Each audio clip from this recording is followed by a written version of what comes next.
Welcome to Bipolar Talks, your space to explore the many layers of living with bipolar disorder. Whether you've been diagnosed, know someone who has, or you're just here out of curiosity, we're so glad you've joined us.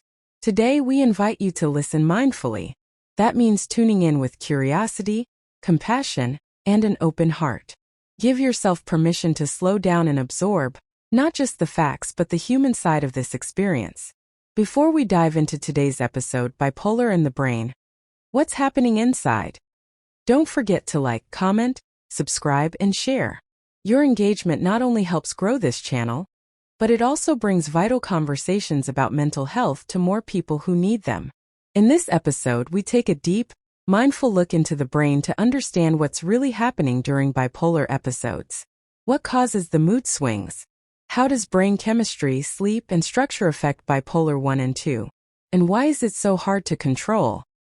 We'll explore key brain regions like the prefrontal cortex and amygdala, neurotransmitters like dopamine and serotonin, the role of sleep in circadian rhythms, and how medications help balance the brain.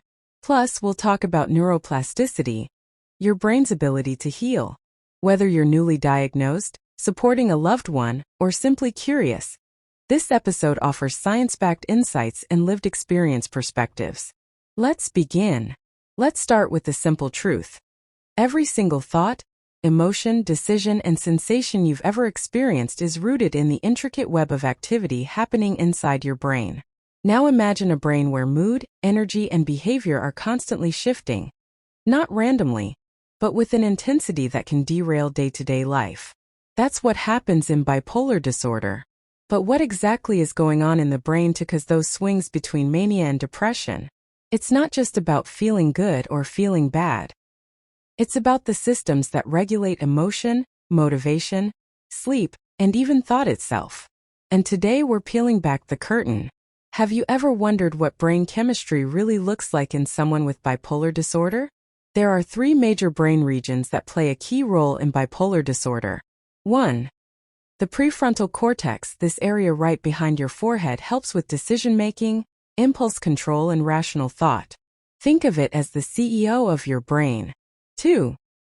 The amygdala, this almond-shaped structure deep inside the brain, processes emotions like fear, anger, and pleasure. 3. The hippocampus, this seahorse-shaped region, helps regulate memory and emotional responses. In people with bipolar disorder, studies using brain imaging have found that the prefrontal cortex tends to be less active during manic or depressive episodes. Meanwhile, the amygdala can be hyperactive, especially during mania. That creates an imbalance. Like your emotional system is on overdrive, while the logical brakes aren't working so well. It's like stepping on the gas while your brakes are failing. Ever felt that rush in mania when everything feels possible? That's what this imbalance looks like inside the brain. Let's talk chemistry, brain chemistry.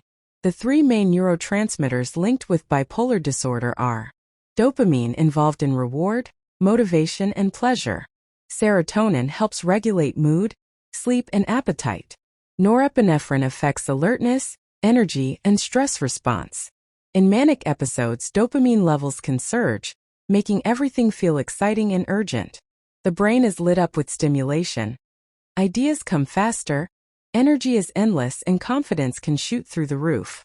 During depressive episodes, the reverse can happen. Serotonin and norepinephrine often drop, leaving a person exhausted, hopeless, and unable to enjoy anything, even things they used to love. This chemical roller coaster contributes to the unpredictability of bipolar moods. Have you ever felt like your emotions are happening to you, rather than being something you can control? One of the most overlooked aspects of bipolar disorder is sleep, or more specifically, circadian rhythms, the body's natural clock. People with bipolar disorder often have disruptions in their circadian rhythms. Even before a manic episode, they might start needing less sleep, feeling wired at night, or waking up unusually early with racing thoughts. These shifts aren't just symptoms, they may actually help trigger episodes. A sleepless night can act like a spark to the brain's kindling, especially in someone already predisposed. This is why sleep hygiene, having a consistent bedtime, minimizing light at night, and waking up at the same time each day, can be a crucial part of bipolar stability.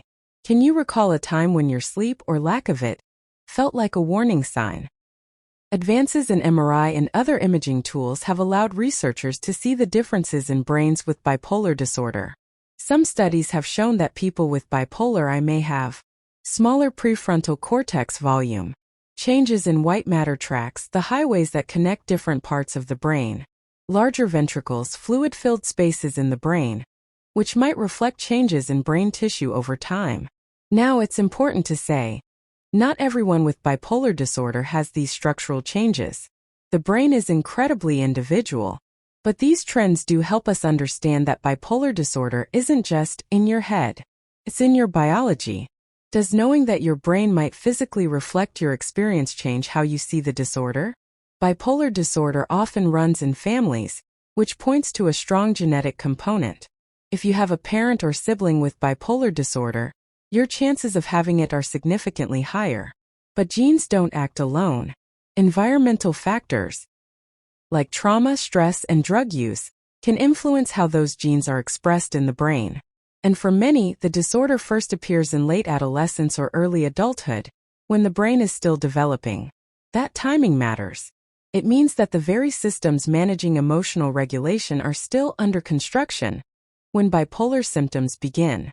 This makes early support and diagnosis even more crucial. How different might life be if more people got help at the very first sign? Let's explore how medications for bipolar disorder work in the brain. Mood stabilizers like lithium help even out the highs and lows by affecting ion channels in brain cells and enhancing brain cell survival. Antipsychotics can reduce mania by affecting dopamine and serotonin receptors.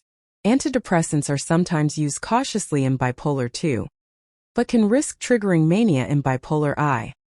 These medications don't fix the brain, but they modulate its activity, making it easier for people to function day to day.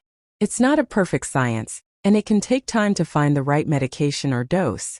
But understanding how these drugs interact with brain chemistry can make the trial and error feel a bit less mysterious. What's your experience with finding the right meds? Here's some good news. The brain is not fixed. It's plastic.